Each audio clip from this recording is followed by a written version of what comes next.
7 horas mais 23 minutos. Ponto de Vista, com Arão Josino. A política passada a limpo. Olha aí, Arão Josino, com esta entrada triunfal. Muito bom dia. Muito bom dia, Odair. Quase aniversariante, Odair. Pois é, então, quase. Amanhã teremos festa. Bom dia, Hudson. Bom dia ao Julian, que também está conosco. Sempre muito bom. Chegando aqui, então, o nosso Repórter Cultura com os nossos comentários, os nossos pontos de vista. Pois é, veja só, antes de começar, nós queremos já de antemão fazer um anúncio por aqui, hein? Nós temos novidades chegando nos sábados aqui da Cultura. Você está acostumado e até amanhã, dia 8, você vai ter o Repórter Cultura das 7 da manhã às 9 da manhã. Amanhã, inclusive, com a apresentação do Julian. E a partir do dia 15 de fevereiro tem novidade chegando, né, Arão Josino? É isso mesmo. Então, a partir do dia 15 estaremos no ar. Agora, a partir das 8 às 9 horas da manhã, aos sábados, logo depois do Repórter Cultura, com um combinado, né? Um combinado. Inclusive é o nome do programa, o Combinado com Arão Josino, todo sábado, das 8 às 9 da manhã. O que você vai trazer para o nosso público, Arão? Vai ser justamente um combinado do melhor da programação da cultura. Jornalismo, informação, entrevistas, bons exemplos aqui da nossa região do Vale, música, entretenimento, agenda cultural. Vai ser um combinado de tudo de melhor que acontece no Vale Europeu e com certeza o nosso público, o nosso ouvinte vai gostar e vai gostar muito. Vai ser um bate-papo legal, eu estou muito feliz em poder participar da programação agora também aos sábados e tenho certeza que vai ser uma companhia muito agradável. Para quem não sabe, o Arão Josino é jornalista e antes, né, de ser prefeito e entrar na vida pública, já atuou na área do jornalismo, inclusive entrou na vida pública nessa área da comunicação, né, Arão? Exatamente, eu sou jornalista, então, por formação, comecei a trabalhar na área da comunicação muito cedo, aos 16 anos de idade. Então, já apresentei programas de televisão, já fiz participações em algumas emissoras de rádio e depois acabei mirando, né, a política.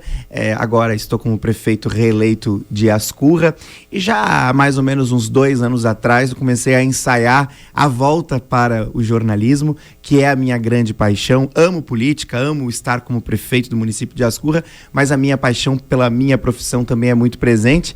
E aí começamos com um ponto de vista num primeiro momento aqui na Rádio Cultura. Deu certo, me realizo todas as sextas-feiras em estar aqui ao vivo junto com vocês no Repórter Cultura. E agora vamos dar mais um passo com o combinado aos sábados aqui na programação. Muito bem, a partir do dia 15, então, Arão Josino, das 8 às 9 da manhã. Eu apresento o Repórter Cultura das 7 às 9, com 1 hora ali de informação normal do Repórter Cultura. E das 8 às 9 horas da manhã, Arão Josino com o combinado. Então, a partir do dia 15, 8 horas da manhã, todo mundo junto com Arão Josino. Tá combinado? Tá combinado. E olha só, mas mesmo aos sábados das 8 às 9, eu continuo também às sextas-feiras aqui com o Ponto de Vista. Ponto de Vista. Então, hoje é hora do Ponto de Vista.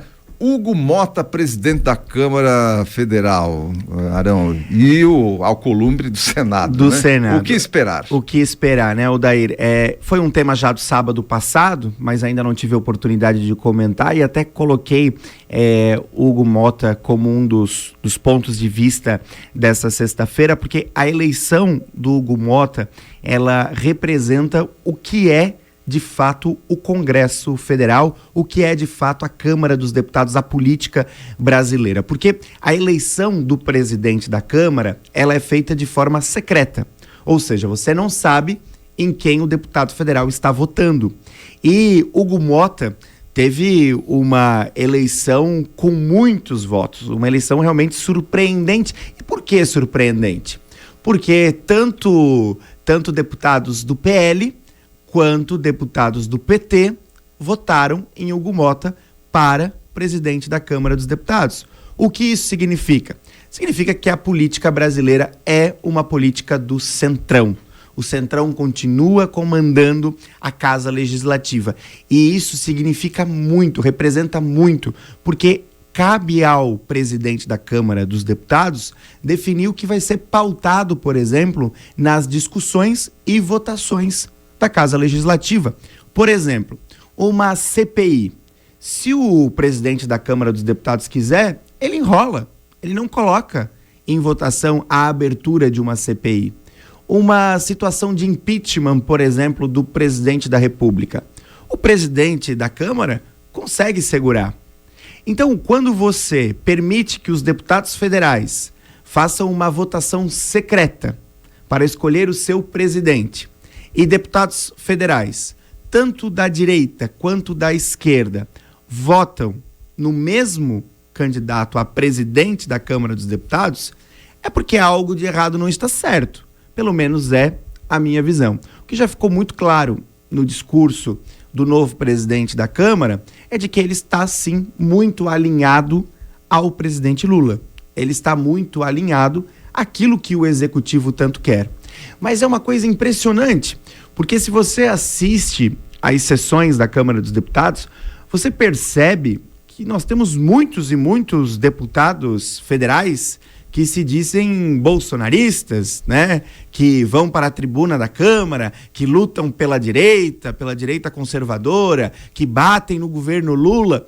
Mas por que será que na hora do voto secreto, escondidinho, lá na cabine, por que será que votam em um candidato a presidente que representa o Centrão e que já está alinhado com o Executivo, tanto que recebeu os votos do PT?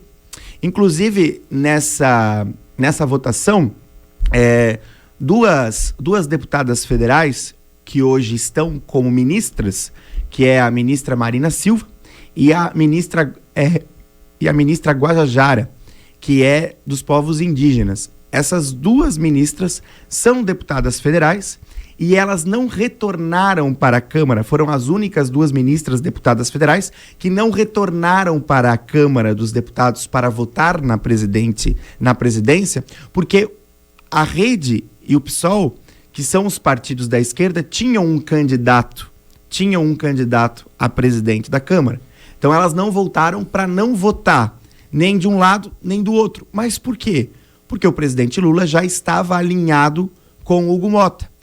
Não precisava dos votos. Não precisavam. Tanto que os votos do PT foram para Hugo Mota, para presidente da Câmara dos Deputados. Enquanto a direita tinha como candidato a deputado federal Marcel Van Hatten, do Novo, deputado federal do Rio Grande do Sul, que é uma voz muito forte, muito atuante na Câmara dos Deputados, em defesa de fato em defesa da direita e contra, como oposição ao governo Lula. Mas Marcel Van Hatten não teve o apoio dos votos aí do PL e não conseguiu fazer a frente de direita. Então isso é um fato que a gente precisa analisar, que a gente precisa avaliar juntos enquanto país, porque tá na cara, né? Tá na cara de que quando o voto é secreto, não se tem hoje uma força tão grande de direita à esquerda. O que nós temos de fato lá em Brasília é um centrão dominando a política do legislativo, e o que nós temos são muitos deputados federais, como sempre, surfando na onda, publicamente alguns surfando na onda de Bolsonaro, outros surfando na onda de Lula, mas quando chega na tomada da decisão lá no voto secreto da Câmara, pensam em si e votam de acordo com as suas com seus interesses individuais. Mas essa votação, né, Arão, no Hugo Mota, tanto no Hugo Mota quanto no Alcolumbre, isso já se sabia que eles seriam eleitos, até porque tinham o apoio do Jair Bolsonaro, e que a justificativa que era passada até então, e que é a justificativa de momento, é que não haveria chance de uma chapa diferente daquela, em função da força que o Centrão tem, da esquerda mais Centrão, não conseguiria uma chapa de direita vencer, e se houvesse uma chapa oponente, inclusive as comissões que a direita sairia perdendo. Se fizesse uma chapa oponente e perdesse, sairia perdendo, porque inclusive perderia comissões importantes lá na Câmara e no Senado, que conseguiram manter com essa votação, com essa manutenção. Então, eles, pelo que eu entendi, optaram pelo menos pior. É exatamente isso. É porque o sistema, ele te obriga a fazer os conchavos dentro da Casa Legislativa por conta das divisões, né, das comissões que também são muito importantes para o processo legislativo. No entanto, é importante a gente perceber que a Casa Legislativa brasileira é centrão. É uma casa de conchavos. É uma casa de conchavos. É uma casa de toma lá da cá.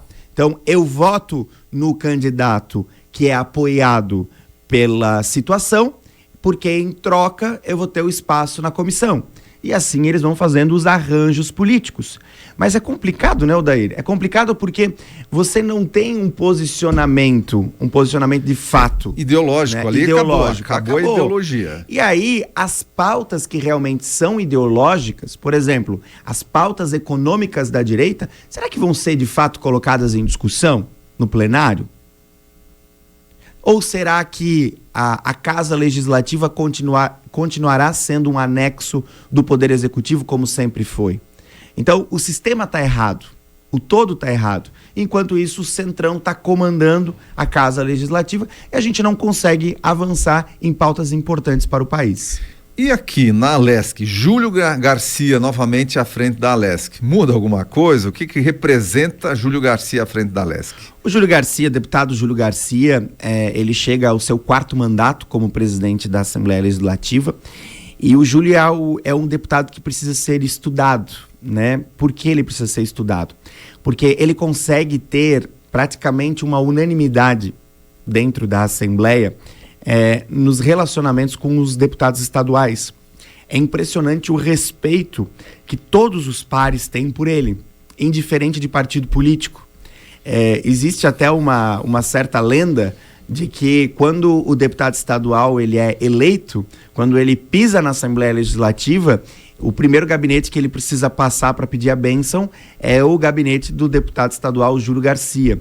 Justamente por ele entender muito do processo legislativo e ele ser uma peça hoje lá dentro da Assembleia que consegue manter a independência do parlamento catarinense. E esse acho que é um ponto importante que a gente precisa avaliar e até mesmo comparar com a Câmara dos Deputados. O que se percebe na Câmara dos Deputados é que, de fato, a Câmara dos Deputados é um anexo do Poder Executivo. Os deputados federais fazem aquilo que o presidente da República quer. É o toma lá da cá, né? Exceto aqueles discursos lá na tribuna, que muitas vezes o faz de conta. Mas o que realmente vale são os votos, são as votações, são as pautas polêmicas, certo? Já na Assembleia Legislativa, você consegue ter uma casa independente. E não só quando o Júlio Garcia está à frente do Poder Legislativo catarinense, mas o Nadal, que acaba de deixar a presidência da Assembleia, o deputado Nadal, também conseguiu manter essa independência. Isso é muito importante e muito saudável para a democracia. E fiz questão de comentar em relação ao Júlio Garcia, porque o Júlio justamente consegue manter essa neutralidade dentro da casa, esse respeito por parte de todos os deputados estaduais, indiferentes de partido político. E o Júlio Garcia consegue dar a força e a musculatura para que a Assembleia seja independente e consiga debater, consiga se posicionar e consiga se firmar em relação àquilo que o Executivo quer. Que é importante da democracia, é um dos pilares da nossa democracia, a independência dos poderes. Que é assim que deveria ser sempre, né?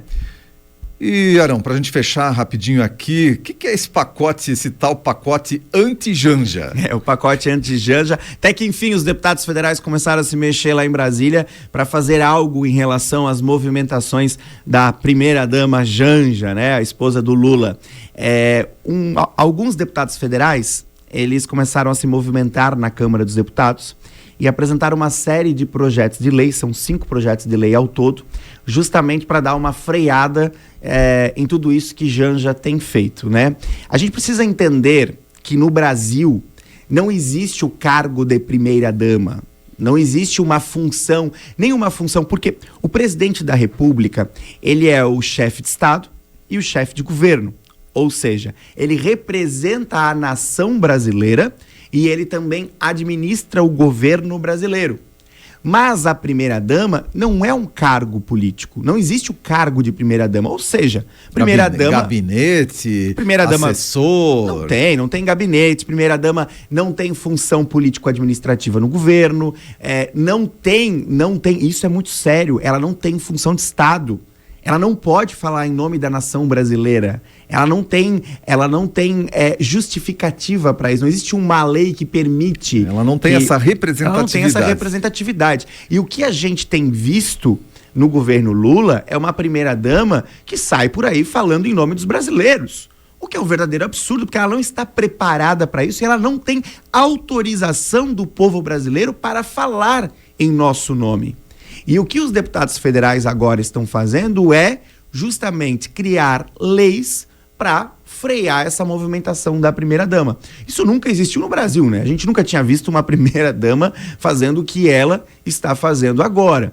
Então os deputados federais se alertaram em relação a isso, falaram, opa, assim, vamos lá, né, Odair? Por exemplo, segurança, né? A gente sabe que a primeira-dama precisa ter segurança porque faz parte, né, da estrutura de governo, para garantir a segurança da família, do presidente da República, afinal de contas, ele é o chefe da nação. Mas é dele, agora, é segurança dele que dele, acaba alcançando a primeira-dama. Agora, ela não pode ter uma estrutura de gabinete. Ela não tem gabinete, ela não tem função administrativa. E vamos lá, esse discurso, as pessoas às vezes dizem, vocês estão sendo machistas. Não, a gente não está sendo machista coisa nenhuma. Assim como se o presidente da República fosse uma mulher, o marido da presidente da República também não teria gabinete, também não teria função, porque ele não foi eleito para isso. Então, precisa sim dar transparência aos gastos de Janja, tem que acabar com essa história aí dos 100 anos, né, de sigilo, que não ia ter, né? Exatamente. Não ia ter sigilo. E ela tem que parar de cumprir a agenda de governo. Ela tem que parar de fazer discurso em eventos representando a nação brasileira, porque ela não foi eleita por nós brasileiros. Ela não foi eleita por nós brasileiros. Não tem o mínimo de preparo para isso. E não também tem o mínimo de preparo.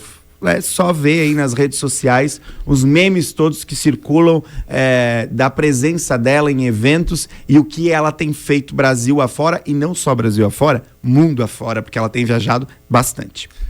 Arão, até sexta que vem então, e depois no sábado também. Sexta e sábado, Arão Josino com a gente. Um abraço. Um abraço, Odair, um abraço para todo mundo, bom final de semana.